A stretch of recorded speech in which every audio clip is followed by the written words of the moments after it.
Oklahoma digging out and search and rescue after a devastating storm last night. Well, we're joined now by Warren Fadley, who is from the National Association of Storm Chasers. He's based in Oklahoma City, and he joins us for more now. Well, thank you very much for joining us, Warren. You're a storm chaser.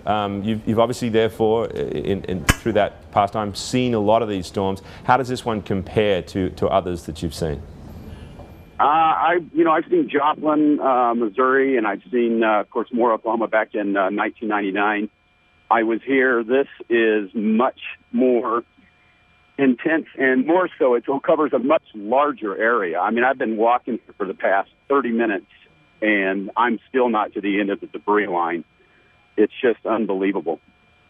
So, tell us a bit about what you guys do. I mean, some people might think of storm chasing as just a crazy pastime, but in fact, I understand that you do try to warn people and you play a role in trying to alert folks to the dangers. Describe a little bit your activities, thanks. Well, what I do is a little bit more than that. There's lots of people out there that actually spot, go out in the community, report what they see. A lot of news people do that. Obviously saved a lot of lives yesterday. Mm-hmm.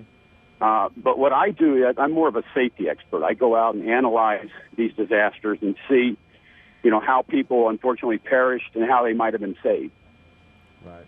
And on that note, I mean, what could be done? It seems, the devastation is so intense and the damage to buildings so immense. Should there be stronger structures, more shelters? What can be done to keep people safe? Well, that's a real problem because these tornadoes hitting populated areas, although it seems like there's a lot more of them. It's just really, I don't know another phrase other than just bad luck right now. I've chased these things for over 25 years, and most of them stay out over open country. It's just in the last, say 10 years, just by sheer fate, a lot more of them are actually hitting communities. But building shelters, of course, it's a good idea. It's a great idea in schools, and of course, you got the cost, and also to build a shelter to hold say that many kids you would have in a community, in a school, would be incredibly expensive. So I don't think a lot of the communities, it would be feasible for them to build those shelters. But I think in these areas, specifically here, Oklahoma City region, maybe Dallas-Fort Worth, in those areas, it's something they're probably going to have to look into doing. Yeah, it does seem like that would be useful. Now, we were just told 16 minutes was the warning period that people were given for this storm. How does that compare to past storms, and are we getting better at being able to warn of the impending doom of a tornado? Yeah, we're getting a lot better. The Weather Service and the local media, I mean, they had live coverage of this tornado from the moment it was on the ground until it dissipated. That obviously saved probably hundreds of lives.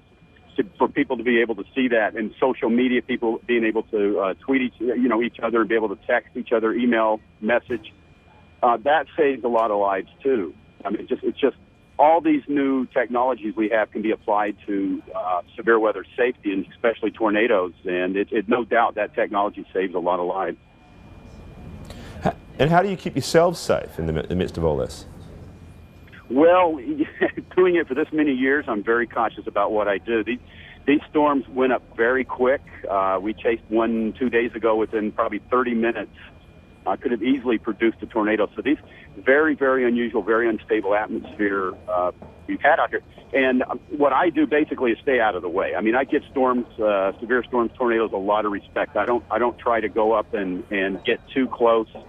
My life's not worth that, so I'm very careful what I do. I'm very careful where I go, and I think that's probably how I end up staying safe, is just that sixth sense to really kind of give the room or give the storms the respect and stay out of the way. Sounds like wise advice. Thank you for your time very much, Warren. We appreciate it very much.